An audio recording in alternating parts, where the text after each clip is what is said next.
Good health to you, fellow Ukrainians. It's Sunday today, yet it is a very meaningful and, as always, a working day for the state.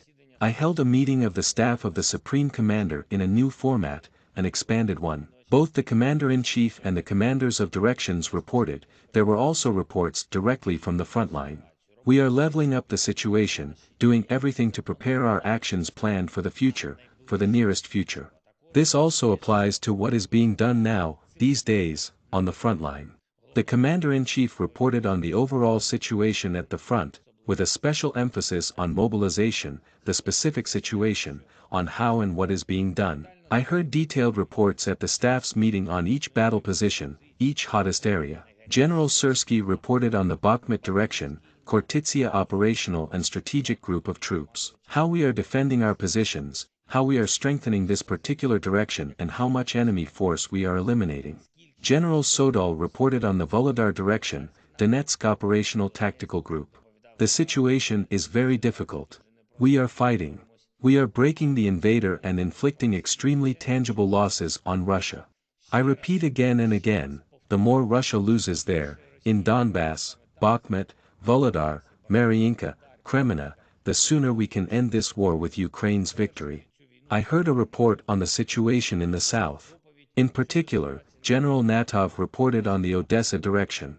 The situation is unchanged, we are controlling all potential prospects. General Tarnavsky reported on the specific results of the defense of Tavria operational and strategic group of troops. Thanks to all our warriors who are defending Zaporizhia and this entire area. The northern direction, Kiev, is a must. There was a report by General Naev. The general reported that the situation is completely under control, as well as along the entire northern border. The Minister of Internal Affairs reported on forming new offensive guard brigades. There are great results. It is a very useful experience showing how people can and should be motivated. I will continue this format both at the staff meetings and in public informing on defense management. I want our people to know and understand what we prepare and control, and how we do that. Of course, military issues, details of intelligence actions cannot be told in full. But I want our people to have predictability right now. And a feeling that Ukraine is moving towards its goals. Budanov, Malyuk and Litvinenko delivered reports on that. Today we have a new sanction step by our state against all those who fuel Russian aggression. I have signed a decree enacting the National Security and Defense Council of Ukraine decision on sanctions against Russian financial entities. These are Ukraine's sanctions. But each of our sanctions packages becomes the basis for working on sanctions with our partners.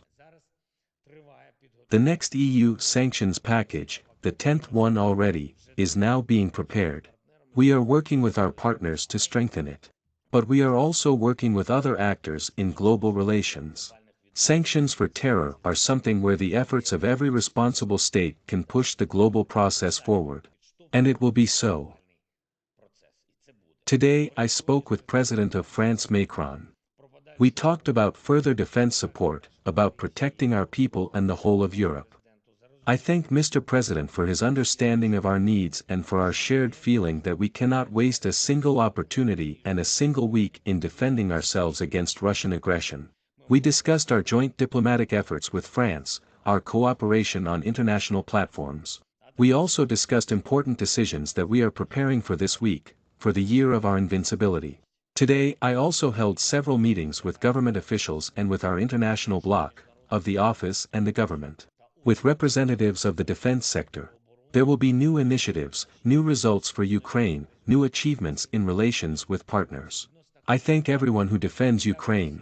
I am grateful to each one and everyone who is now in combat. I thank everyone who helps our country. Glory to Ukraine.